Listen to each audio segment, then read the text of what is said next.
Madeline H. is from New York City. Her home group is the Higher Power Panel, and she will be taking a deep dive into the doctor's opinion and step one, offering insights that promise to change the way you think about this important subject. Going forward, we are blessed to have Madeline facilitating a step workshop on the first Sunday of every month. Madeline, thank you for accepting our invitation. It is an honor to have you with us, and it's over to you. I'm Madeline. I'm an alcoholic. I just want to start by saying thank you all so much for allowing me to be of service. I am going to have an alarm that's going to go off as I'm speaking to help me keep track of time. Do not be alarmed by it. So the way that I am going to be structuring this workshop or this talk is I'm going to tell you a lot about my story. I'm going to tell you a lot about what it was like, and I'm going to explain like what powerlessness and unmanageability have to do with like my personal experience, particularly with respect to like what it was like when I was out there. Some people say this it's funny at the beginning of a speech and they'll be like, I don't want to talk too much about what it was like. We all know what it was like.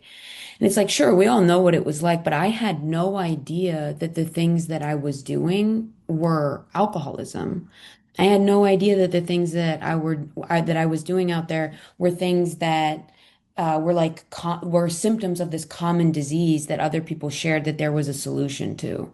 And so for me, it's really important to go into my story and to talk specifically about the things that I experienced that are also described in the chapters in this book so that we're all kind of on the same page in terms of what we all did out there that was alcoholism and other things that we may have just done while we were out there. The next thing that I want to talk about is powerlessness and unmanageability as like an ongoing concept and like how it shows up as like a continuing thing. Like it's not just I'm powerless and my life's unmanageable, and then that's done after I do step one. So talking about that as like a continuing part of my experience in sobriety. And then the last thing that I want to talk about is why the solution of the 12 steps of Alcoholics Anonymous and a spiritual program of action is a solution to the powerlessness and unmanageability that I experience. So yeah, I'll start by telling you about my story. Unmanageability is basically the only thing I ever knew. I had a really hard time functioning. Basically, when I was really young, all I did was think. I just thought all the time. And I thought about what I wanted. And I felt like I was going to die if I didn't get what I wanted from like as long as I can remember. And I also cared so much what other people thought about me that I had a hard time like moving through the world. And so when I was little, I was like struggling with that. I was like 3 years old and I was having a hard time with the way that I thought. And so I was always looking for ways to try to calm myself down. And one of the first ways that I found to do that was that I would tense my muscles really, really hard in this very specific position. And I would like put pressure on them. And when I did that, it kind of felt good. And so for me, if something feels good, I'm going to do it till it breaks. And unfortunately, that is what happened. And to this day, I have an entire musculatory system in my body that does not function properly. So my muscles are constantly tensing and contracting, and they're not able to relax the way that they need to. And so I was expressing like a deep unmanageability with like everything that was going on from when I was a toddler. And I was extremely uncomfortable all the time because not only was I physically in pain, and I didn't really know how to talk about it. I didn't know what was going on with my muscles. I just knew that I constantly felt an overwhelming sense of tension, that I was basically meeting with more tension. And then I have this other thing where if you're mad at me or if I think you're mad at me, my tummy hurts. And basically my entire life, like from 3 years old on, I was constantly up to all kind of little activities that people were very mad about, or if they knew about them, they would be very mad at me about. And what's crazy in terms of like this idea of powerlessness is that when I was doing those things I wasn't supposed to be doing, like I did them because they felt good. they gave me something. Like one example from when I was little is that I would go around school and I would swear all day at school, and I wasn't supposed to be swearing, but I thought that was like a very cool thing to do. And when I did it, people saw me the way that I wanted to be seen. And then I would go home, or I would just like be living my life, and I would be dying of fear. Like felt it in my stomach, in my chest, in my heart, like full body experience of fear that I was going to get in trouble for swearing and that I was going to get caught and that someone was going to tell my parents and then I was going to have to deal with like the consequences of that. And never once did it occur to me that I could just not swear and then I wouldn't have to be afraid of getting in trouble and have that full body terrible experience of fear. It never occurred to me because I was very powerless over my own behavior. It was like if I wanted to do it, if the thought came to do it, I just did it. And then I was like, whatever consequences. And like to be clear, like it's not that I wasn't motivated by consequences. Like I wasn't one of those kids that was like, oh, I'm gonna rebel and it's cool to do things that I'm not supposed to do. Like I was doing everything I wasn't supposed to do, and I also like deeply just wanted to do what I was supposed to. Like I wanted to like never be in trouble. I did not think it was good to do things you weren't supposed to do. I just got so much like hit out of being seen the way I wanted to be seen or inappropriate sexual behavior, whatever it was that I was like, I'm doing this even if I'm not supposed to. So by the time I was like 13, 14 years old, I was like a mess. I'm thinking like absolutely great, like so obsessed with what other people think about me, so obsessed with getting what I want in every situation, extremely manipulative to everybody I come into contact with. And like in constant full body fear because my behavior was escalating. So like the things that I was doing that I wasn't supposed to be doing now had like much greater consequences to them. And so I don't even know how to describe the tension. Again, you may be able to relate, so you may know what I'm talking about. And so that first time that I got loaded, it was the greatest thing that had ever happened to me. And here's part of my theory about alcoholism, about like, because people are like, okay, is it self that makes someone an alcoholic or is it alcohol that makes someone an alcoholic? And here's where I believe it's the way that they interact. It's the way they come together. Because when I got loaded for the first time and I was flooded with relief, absolutely flooded with relief, I I couldn't go back. Like I couldn't go back to what it was like before. The self that I suffered from was so intense that once I got that relief from it, it was like I was almost immediately powerless over it. Because the idea of going back to where I had come from, like being absolutely inundated in that self, it just wasn't an option. It was like not something that I could handle doing. And so I I just went for it, you know. Like I said, it made me feel good and I was like, yeah, I'm doing this till I die. I am not going back to what it was like before and I was fully committed to that. And I grew up in a household where it was like not okay to be getting loaded. It was not okay to be doing any of those things. And so my entire life was centered around two things: how to get it and how to hide it. That was it. Like that was what my whole life was about. And so I had no connections with other people because I was always trying to figure out how to get something from them. And then I had no connections with my like family who were extremely loving, very supportive, incredible people. And I could have no connection with them because my entire life with them was a lie and I was hiding everything I did from them. So I was so completely isolated and in my own world that there was no option for manageability. I couldn't turn to anyone for help. And so I was just like a spinning top, just like running around. And so I hit things pretty hard. And by the time I was 16 years old, I was dying of this disease. I went for it. I just did it every single second that I could, and I was dying. And so I have this very unfortunate quality. I've described several of my unfortunate qualities up to this point, but I have another very unfortunate quality where I can't differentiate the true from the false. So I don't know what's real. I don't know what's actually happening. Because if you had asked me at 16 years old what the best thing in my life was, in a heartbeat, I would have told you it was getting loaded. because that was the best thing in my life because that's when I felt good. Everything else in my life was terrible, but this thing was good because that's when I felt good. But was it? Because what was actually happening is my body was literally shutting down. Like I said, I was completely isolated from everyone around me. I was physically assaulting my girlfriend at the time, so I was committing domestic violence. Everyone was worried about me. Everyone was mad at me. My digestive system was not functioning. And I truly thought in my heart of hearts that the thing that was causing a lot of that was the best thing in my life. And so that chick who I was with at the time, she came to me, she knew what was going on. No one else in my life knew what was going on, but she did. She was helping me get a hold of it. And she was like, "You're dying." Like she sat me down and was like, "You're dying." And I was like, that's a bummer. Like I don't know what you want me to do about that. Because for me, like life or death, like it didn't matter. If I had to stop doing that, life didn't seem worth living. But she came to me and she asked me if I'd be willing to do like a little switcheroo, like kind of a switching to natural wines types of a situation. And I was fine. I was like, do whatever. I just need to feel relief. I don't really care what it is. And I did that little switcheroo and I kind of mellowed out a little bit from there.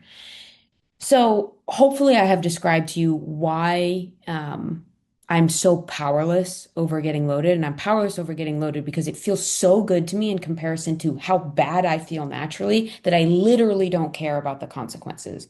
And then the deep unmanageability from my life comes from the fact that I am somebody who is very oriented by structure. Like I want people to tell me what to do, and then they tell me what to do. They tell me how to live, and I can't live up to it because the things that I want to do, which are not those things, that are giving me such like relief or this like excitement or whatever, like I can't stop doing. So my life is completely unmanageable. I'm completely powerless over getting loaded.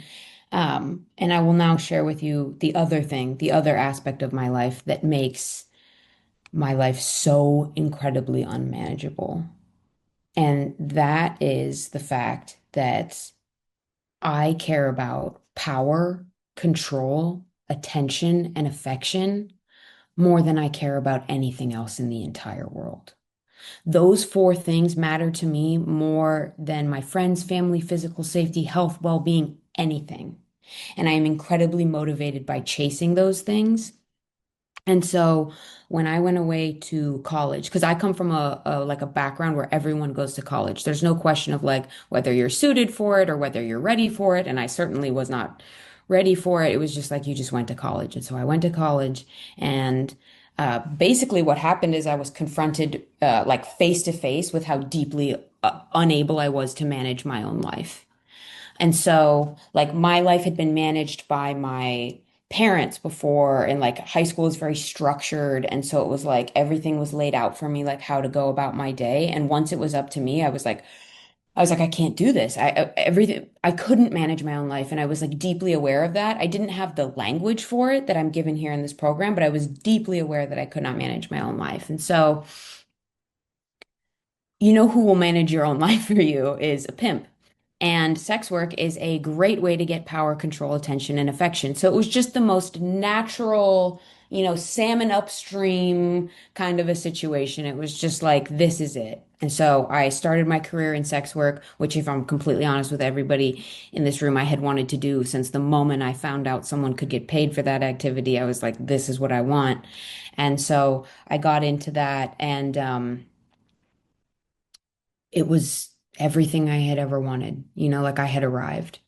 I had, power and prestige and people are throwing this like applause and money my way and I'm making this name for myself and I'm being seen exactly how I want to be seen, like all the things I had ever dreamed of. But here's another thing that makes my life so incredibly unmanageable is that when I get the things that I want, I am not happy. I am not satisfied. I am not fulfilled. I am not contented. I feel like I'm going to die if I don't get what I want. And then I get what I want. And I want something more. It's not exactly what I thought it was going to be. Or I'm so terrified it's going to get taken away from me that I can't actually enjoy it. So even at that time in my life where I had everything I could ever want, I was still completely miserable. Now, this is where I really noticed experiencing the phenomenon of craving in my life. And I didn't know what it was at the time. Obviously, I was so baffled by it. And it's one of the very baffling aspects of this disease. Most aspects of this disease are baffling. We have a very illogical disease. Um, but this one was incredibly baffling to me because if I'm gonna, just be totally honest with you, when I'm getting loaded, my priority is being loaded. I want to be loaded 24/7. I want to be loaded every single second that I'm conscious. And when I'm asleep, honestly, like I want to go to, I want to take it and I want to go to sleep. I don't want a second of sobriety. I don't want a second of that creeping in. And why this disease is so baffling is that the phenomenon of craving sure makes that difficult, makes it real difficult because I can only get my hands on so much. And so here's what I was noticing around this age that was not I couldn't explain it until I came into this program and started reading the doctor's opinion and the rest of the those chapters that describe alcoholism in such masterful detail. So I would get a bottle. And first of all, you guys know that feeling when you have a full bottle. Y'all know that feeling? Let's boogie. Let's get down. The possibilities are endless in that moment because the bottle's full. Like let's do this thing. So, okay, bottle's full. I know that it's full. But here's the thing that I know about the bottle. It has a finite amount in it. And I know that. I know it has a finite amount in it. And the way that I was getting loaded, which was controlled by another person, once I was working the way that I was working, I wasn't able to just go access what I wanted to. It was, controlled by another person. And so I know I have a finite amount, and I know that I need that bottle to last me until I'm getting the next one. And I know that. Capital K, I know that. And the second thing I know when I have a bottle, so here's the thing. For me, course of the first night, I can drop 20. Like I just want to get as loaded as I can get. So real quick, drop 20, no problem. So get that bottle. I'm past the point that I'm gonna get in terms of like after 20, I'm like 90 pounds. Like I'm not getting any more loaded. So I know that I have a finite amount. And I capital K know that I'm not getting any more loaded. But something would come to me. And it was more than a thought. It was more than a feeling. It was a phenomenon. It was a deep spiritual knowing, and it would tell me that I needed another one. And somehow that was the only thing that made any sense to me. And that's what I would do. Is I would take that 20, 25th, 26th, 27th, 28th, like it didn't matter. I would just keep getting loaded. And then I'd be running out. And I would say to myself in those moments when I'm running out, I will never do that again. I will never do that again. I will make it last. I will make it work. When I get that bottle, I'll do it so I can be loaded 24/7 and I won't run out. And then I'd get that next bottle and I'd see that it was full. And I would do the exact same thing over and over and over. And I was so baffled by it. I had no idea why that was happening. Now, things in my, like I said, with my family, because of the ways that I was living, I made things very difficult on them and hadn't seen my mom in a long time. And I decided that I wanted to visit her. She wanted to see me for Mother's Day, and I went down to visit her, and I was very nervous, and I pre-gamed, and I had a drink at the restaurant, and I fell asleep in the food. She was not happy. She's like, "You need to go to rehab." And I was like, "Rehab is for people who want to get sober. What on earth would I do there?" But like again, completely unaware, completely disconnected from reality. And so I went to and so she got together with my dad, and my dad and her suggested that I go to a pain rehabilitation center. So pain rehabs are for people who have chronic pain. They're not designed to get people sober, but they are like trained in getting people off of like medications and whatever. Anyway, my parents just thought maybe I'd be willing to go there, and I was. It was in Miami, and they give you massages there. And I was like, yeah, sure, I'll go there. And so while I was in that facility, it took them months to get me off of everything that I was getting loaded on. But when it came time to make that jump and be on nothing, I didn't care for how that felt. It was very uncomfortable. And what I didn't know is that I was powerless. every single time I got loaded, I wanted to get loaded. Like I wanted to be loaded. And so it didn't occur to me that I was powerless.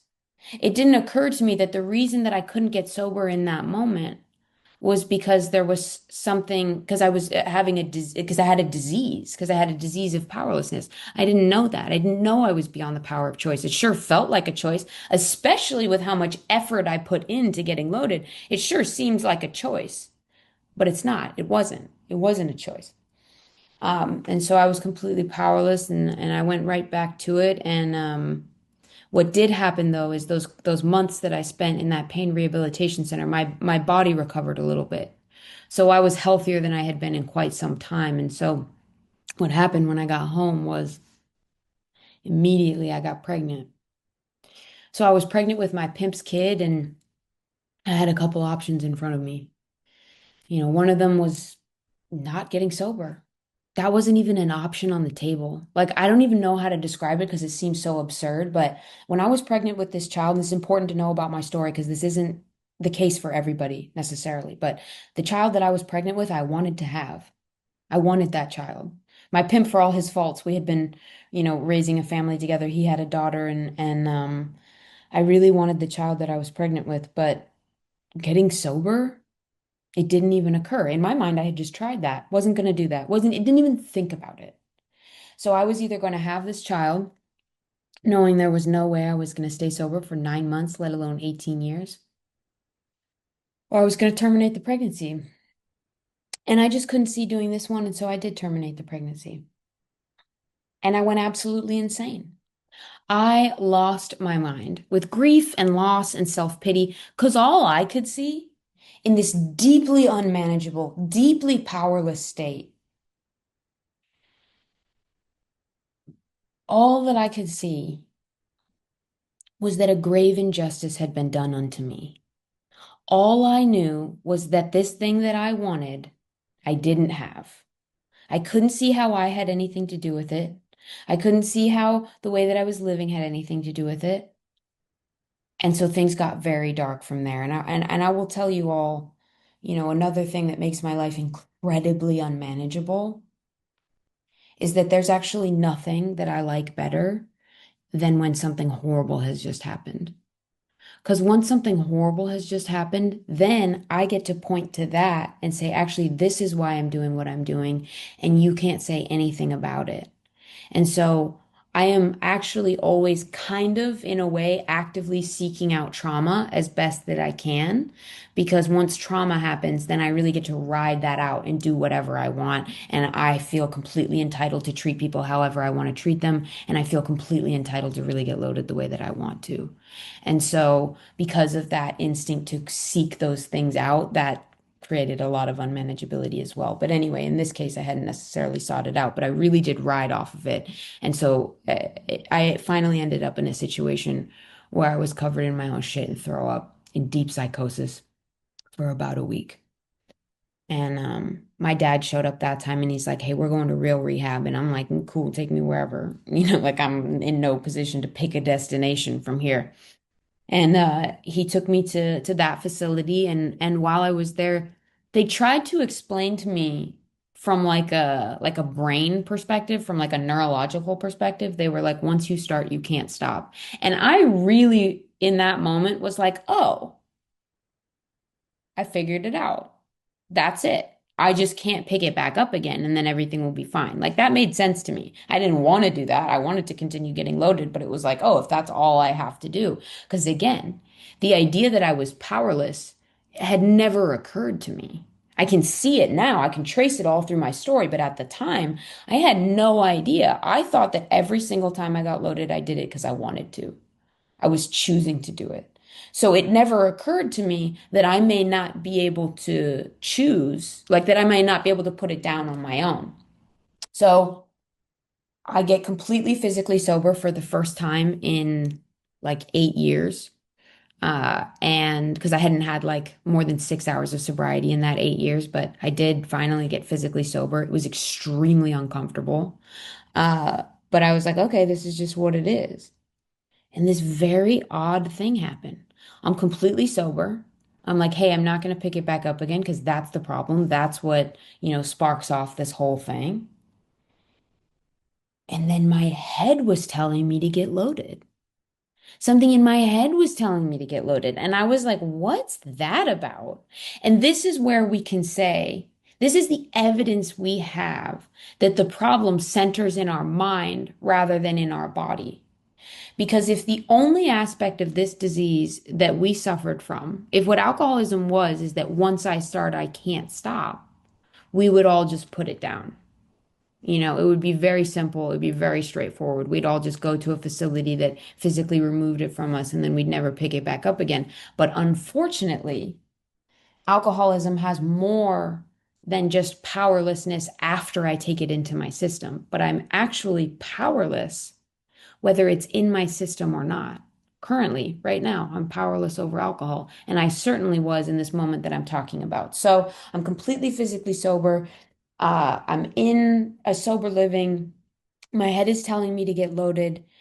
And my head works on me like somebody trying to crack into a safe. So it's throwing out all these different combinations like, hey, you should get loaded because you want to. And I bat that thought away. And I think that means something. I'm like, oh, look at me a day at a time. Thought comes up and you just smush it down. And then my head was like, hey, you should have something on hand in case you have a flare up of that chronic pain. And that seemed like a great idea. I was like, yeah, absolutely. Very logical.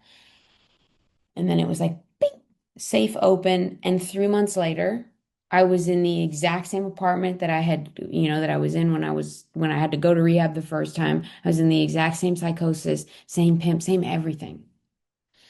And I went back to rehab because I was physically unable to care for myself. It took me 8 years the first time to get to that. Well, actually 10 years. It took me 10 years to get to that point the first time. And it took me 3 months the second time to end up in the exact same situation, out of my mind in psychosis and physically unable to care for myself. And that is where, in the doctor's opinion, like it talks about like this illness and like, like being progressive and like it not having medical treatment, where it's like going to rehab, going to this medical facility that I went to did not treat it. It did not heal me. And that's what Dr. Silkworth in the doctor's opinion is trying to talk about. That's what he's trying to tell us is like, we had a treatment for alcoholics who came in, we could treat their physical symptoms. We could treat what they came in with, like presenting, like, being like deeply dehydrated or having like a liver issue or whatever. But we would send them on their way. And then they would come right back to us in the exact same position. And Dr. Silkworth, who was the like leading doctor in this field, was completely baffled by it. There was nothing he was ever able to give to these patients. And that's what's so important to understand is that I am beyond human aid. I am completely beyond human help. There's no doctor, there's no medication, there's no being pregnant with a child I wanted to have. As I've seen from many other people's experience, there's no having children, that they love or, love of other members of the family. Like these things are not enough to carry an alcoholic back from the brink. And it says in the doctor's opinion that they were aware that some form of moral psychology was going to be necessary, but they weren't able to produce the results through their own synthetic knowledge, as it says in the doctor's opinion. They weren't able to produce that in the alcoholics. And so what that means to me is that there was an awareness early on that we were suffering from like character defects, like that I was suffering from selfishness, self-centeredness, fear, and delusion. So like they were aware that that was somehow driving this intense urge to like get loaded and the inability to stop. They were aware of that, but they didn't know how to produce it in an alcoholic. They didn't know how to give them like the patience, tolerance, kindliness, and love that they were aware that the alcoholic needed. And the reason for that is that I'm powerless. And what powerlessness means is that I need a source of power to come in, or I am not going to be able to stay sober. I am not going to be able to meet life successfully, and I'm not going to be able to live. And so this source of power, because we're beyond human aid, is going to have to come from a power greater than ourselves. And a doctor cannot instruct a patient in getting a relationship with a power greater than themselves. However, this program is so effective. I don't know if anybody in here has ever been to rehab, if you've ever been to a psych ward or a rehab or anything like that, but those are medical facilities. Those are medical facilities, and they allow strangers like me. I have spoken at many rehabs, I've spoken at psych wards, I've spoken at all these places. These doctors and medical professionals allow strangers, random people like me, to come into their medical facilities and talk to their patients about God. That is how effective Alcoholics Anonymous is. It was effective enough at the time that this book was written that a doctor was willing to write a letter to be put in a book for publishing about God, that this program worked as a medical treatment for a medical ailment, for a disease. That's how effective Alcoholics Anonymous is. The medical community is on board with us talking to people about God as a treatment for a disease. And that's just how effective it is. And so when we read the doctor's opinion, the legacy of the doctor's opinion is a living, breathing part of Alcoholics Anonymous today. Every single time there's what we call in certain parts of America H&I, hospitals and institutions. I'm not sure what it's called in other parts of the world, but every time that you see somebody being allowed to go into a medical facility to talk about how God saved them from this disease, we can know that the doctor's opinion wasn't just a letter written a long time ago. It is still the doctor's opinions that this is an effective treatment for alcoholism. So just to jump back into my story, that was like a little aside, was that I ended up back in that facility. And while I was in that facility, I was carried a message of Alcoholics Anonymous. It was explained to me what I actually suffered from. It was explained to me what the disease of alcoholism was, because I really had no idea when I came in. I had no clue. And they explained to me that the disease of alcoholism has three main components. And this is important. And I think that the differentiation between the three of them is important. What we call them, matters to some degree. Like everybody is welcome to think about this in their own way. But for me, the semantics of how I understand the three aspects of this disease and the way they interact, like, is important to how I go through the day. Me understanding that I have lost the power of choice, to me, is extremely important. So when I say that I'm powerless over alcohol, what I'm saying is that of myself, I will go back to it. I have lost the power of choice. So today, I am not choosing not to drink. I am choosing to turn my will and my life over to this power. And the result of that is that I don't drink. The result of that is that I don't want to drink. But it's not coming from within me like, oh, I chose not to drink today. Look at me. The power does not come from within me. And to fully admit, step one, that I'm powerless over alcohol is to say that fundamentally and forever, that I will never again make a choice about that. I will only make a choice about whether I turn to this power and turn to this program. So, three components of this disease are the phenomenon of craving, which is the physical aspect. We liken it to an allergy, and I love that we do that because it is like an allergy, where if I am allergic to a cashew and I take a cashew into my system, and that anaphylactic reaction starts, so that's like throat closing up, hives on the body, I don't get to just shut that reaction down because I don't feel like having it anymore. That is happening. Like I don't just get to emotionally choose not to like have anaphylaxis. And it's the same thing where if I take a substance into my system, I do not choose what happens. It is a reaction that is beyond me. And so when we talk about an allergy, we're talking about that abnormal reaction. And there is no solution to the phenomenon of craving. God can't help the phenomenon of craving. Like there's nothing to do except to have it be done with us. Like it's just got to move out of the system. And so that's why Alcoholics Anonymous is a program of absolute abstinence.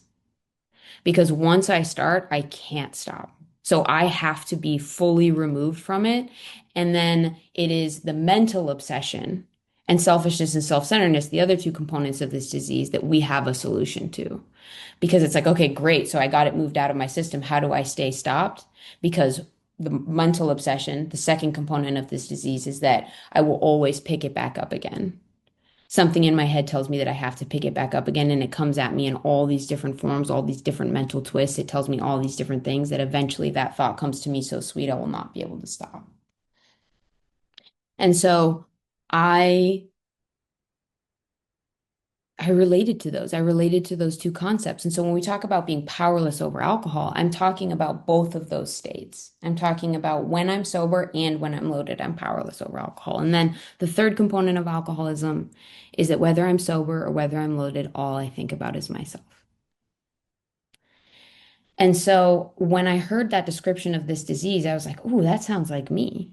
And I was told that there was a solution, and not just a solution. I was told there was a sufficient substitute. I was told there was more relief here in the program of Alcoholics Anonymous than in anything I had ever done while I was running around out there. And that was great news because it's not just that I am powerless over alcohol.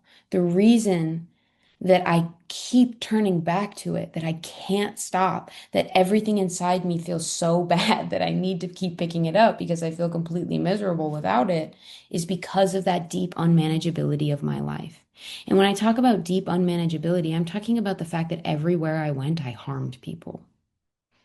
That's the deep unmanageability, is that I harmed people everywhere I went because for me, getting what I want seems so important that it doesn't matter what happens to anybody else so that I can get what I want. And I harmed a lot of people.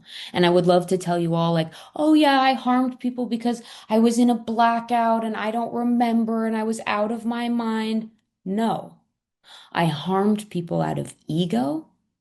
I harmed people out of fear. I harmed people up out of my own delusions. Like, that's how I harm people. And what is extremely important is that I am today left with that. You take the substance away from me, and what I have is selfishness, self-centeredness, fear, and delusion. So, unmanageability is still a deep part of my life today. If I'm not willing to turn to this power, and if I'm going to do things on my own, all I have to operate on is fear. All I have to operate on is delusion, and all I have to operate on is self-seeking. It is only through this power that I am able to live in any other way. It is only through the simple direction that I've been given on a daily basis, prayer and meditation, going to a meeting, being of service to others. It's actually truly like if I was going to boil it down, it's like being of service to others. Like when I'm thinking about others instead of thinking about myself, this power is able to manage my own life for me. And this is the most important thing about step one. This, I love this. This is my favorite thing. People come in and they say, I get it now. I'm powerless over people, places, and things. The only thing I can control is myself. Let me tell you all something. If I could control myself, I wouldn't be here. I wouldn't be talking to you guys. I'd be running around out there controlling myself. I am fundamentally and constitutionally incapable of controlling myself, which is why I'm here in this room to get the very specific type of help that we receive here, which is a help of a spiritual nature. This power is managing my life. I am not managing my life. When I say that my life is unmanageable, I am saying it's unmanageable by me forever. I will never gain the skills to manage my own life. What I gain here is the skills and the discipline to turn all of my decisions, all of my life living over to this power. There's a part in the 11th step that says every day, actually, it might be the 10th step. It doesn't matter. It's somewhere in there. It says every day is a day where I must bring like God's will into all of my activities. So this is an incredibly holistic way of life. My life is manageable today because I'm not managing it. That's why it's manageable. It's not manageable because I gained some skills to manage my life better. It's because it's not me that's managing it. It's because I have given all that management capacity over to a higher power. And because this power is like a pure force of patience, tolerance, kindliness, and love, that patience, tolerance, kindliness, and love flows in and through me into my relationships, into all of my interactions. And that is why I'm able to move through the world completely differently than I ever was able to before. Because now I meet people with patience, tolerance, kindliness, and love. Because the steps that are a living, breathing part of my life. They're not just this thing I did one time. Cleared out all that blockage, all of the things that were blocking me from my past and then ongoing from me and a higher power. The steps clear that away so that pure patience, tolerance, kindliness, and love can flow in and through me. So I meet people, I meet my relationships with those things. People aren't mad at me. I'm not isolated. I'm fully in connection. I'm thinking of others. I'm of service to them. And so my life is manageable because I have beautiful, intimate relationships with others, because I'm able to be useful, I'm able to be helpful. I have the discipline now that I was given through this program and from this power to meet other responsibilities in my life successfully. So again, my life is manageable because I'm not managing it, because I'm giving all that management capacity over to this power. I remain powerless. If I'm going to leave with one final thought, it's that I remain powerless. I am powerless over alcohol right now. I will never gain power over alcohol. Some people in the room say things like, just don't drink. They say, just don't drink no matter what. That is not my experience. I cannot just don't drink. If I could just don't drink, I'd be out there just don't drinking. That phrase is a fundamental misunderstanding of this disease. I can't just don't drink. I need a power greater than myself, and I need simple direction on a daily basis, prayer, meditation, being of service to others, going to meetings, practicing these principles in all my affairs. I need all of that, taking inventory. I need all of that on a daily basis to have this relationship with this power. And so through that power, I am able to stay sober. It's not me keeping myself sober. It's not me managing my life. It's just me following very simple direction from this well-trod path that is carefully and detailed outlined in the first 164 pages of this book. If you're in here and you're considering whether you want to do this, I cannot recommend it enough. I have a life beyond my wildest dreams. I absolutely love this program and I absolutely love all of you. Thank you so much for letting me speak to you today.